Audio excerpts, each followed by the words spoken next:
सर्वेभ्यः सुप्रभातम्। मम नाम चैत्रा हेगडे। श्रीगुरुभ्यो नमः। अथ राजविद्या राजगुह्ययोगो नाम नवमोऽध्यायः। श्रीभगवानुवाच इदं तु ते गुह्यतमम् प्रवक्ष्याम्यनसूयवे ज्ञानं विज्ञानसहितं यज्ञात्वा मोक्षसे शुभात्।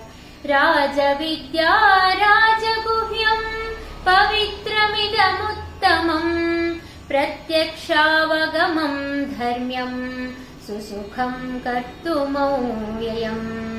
अश्रद्धदाना पुरुषाः धर्मस्यास्य परन्तप अप्राप्य मां निवर्तन्ते मृत्युसंसारवर्त्मनि।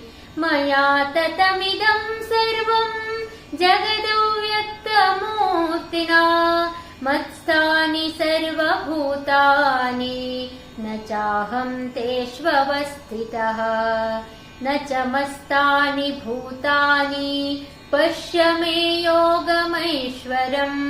भूतभिन्न च भूतस्थो ममात्मा भूतभावनः। यथाकाशस्थितो नित्यं वायुः सर्वत्र गो महान् तथा सर्वाणि भूतानि मत्स्थानीत्युपधारया। सर्वभूतानि कौन्तेय प्रकृतिं यान्ति मामिकाम् कल्पक्षये पुनस्तानि कल्पादौ विसृजाम्यहम्।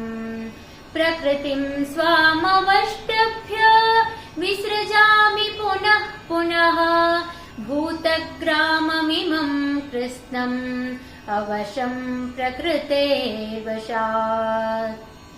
न च मां तानि कर्माणि निबध्नन्ति धनञ्जय। उदासीनवदासीनम् असक्तं तेषु कर्मसु। मयाध्यक्षेण प्रकृतिः सूयते सचराचरम् हेतुनानेन कौन्तेय जगद्विपरिवर्तते। अवजानन्ति मां मूढाः मानुषीं तनुमाश्रितम् परं भावमजानन्तो मम भूतमहेश्वरम्। मोघाशा मोघकर्माणो मोघज्ञानाविचेतसः राक्षसीमासुरीं चैव प्रकृतिं मोहिनीं श्रिताः। महात्मानस्तु मां पार्थ दैवीं प्रकृतिमाश्रिताः भजन्त्यनन्यमनसो ज्ञात्वा भूतादिमव्ययम्।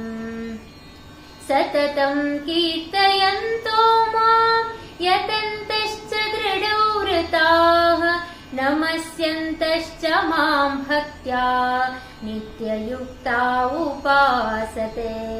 ज्ञानयज्ञेन चाप्यन्ये यजन्तो मामुपासते एकत्वेन पृथक्त्वेन बहुधा विश्वतो मुखम्।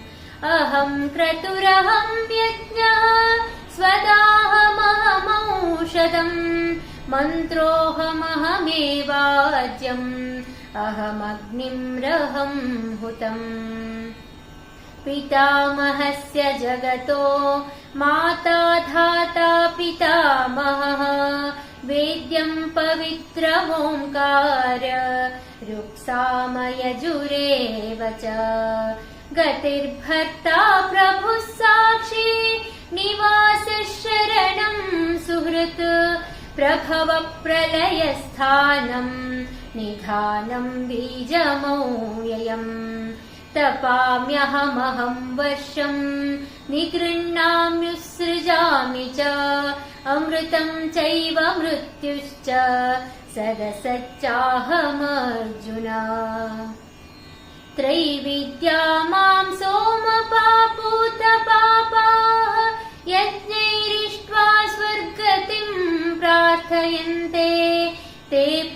पुण्यमासाद्य सुरेन्द्रलोकम् अश्नन्ति दिव्यान् दिवि देवभोगान् ते तं भुक्त्वा स्वर्गलोकं विशालम् क्षीणे पुण्ये मर्त्यलोकं विशन्ति एवं त्रैधर्ममनुप्रपन्नाः गतागतं कामकामा लभन्ते अनन्याश्चिन्तयन्तो मां ये जना पर्युपासते तेषां नित्याभियुक्तानां योगक्षेमं वहाम्यहम् येऽप्यन्यदेवता भक्ताः यजन्ते श्रद्धयान्विताः तेऽपि मामेव कौन्तेय यजन्त्यविधिपूर्वकम् अहं हि सर्वयज्ञानां भोक्ता च प्रभुरेव च न तु मामभिजानन्ति तत्त्वेनातश्चवन्ति ते यान्ति देवव्रता देवान् पितॄन् यान्ति पितृव्रताः भूतानि यान्ति भूतेजाः यान्ति मद्याजिनोऽपि माम् पत्रं पुष्पं फलं तोयं यो मे भक्त्या प्रयच्छति तदहं भक्त्युपहृतम् अश्नामि प्रयतात्मनः यत्करोषि यदश्नासि यज्जुहोषि ददासि यत्तपस्यसि कौन्तेय तत्कुरुष्व मदर्पणम् शुभाशुभफलैरेवं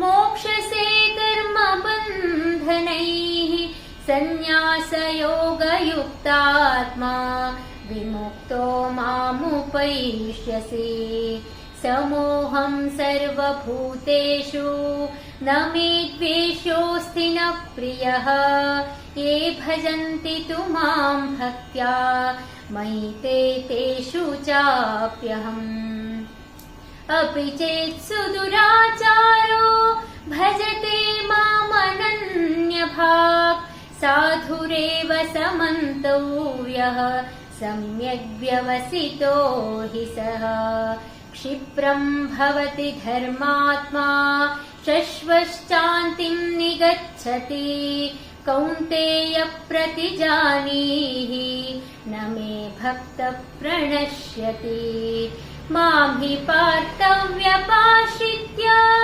एऽपि स्युः पापयोनयः स्त्रियो वैश्यास्तथा शूद्राः तेऽपि यान्ति परां गतिम् किं पुनर्ब्राह्मणा पुण्याः भक्ता राजर्षयस्तथा अनित्यमसुखं लोकम् इमं प्राप्य भजस्व माम् मन्मना भव मद्भक्तो मद्याजी मां नमस्कुरु मामे वैष्यसि युक्त्वैवम् आत्मानं मत्परायणः आत्मानं मत्परायणः।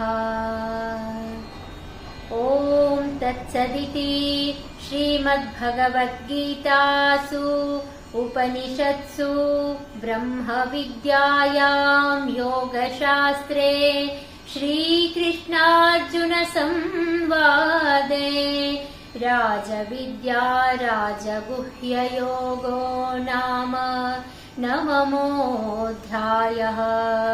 श्रीकृष्णार्पणमस्तु। धन्यवादाः।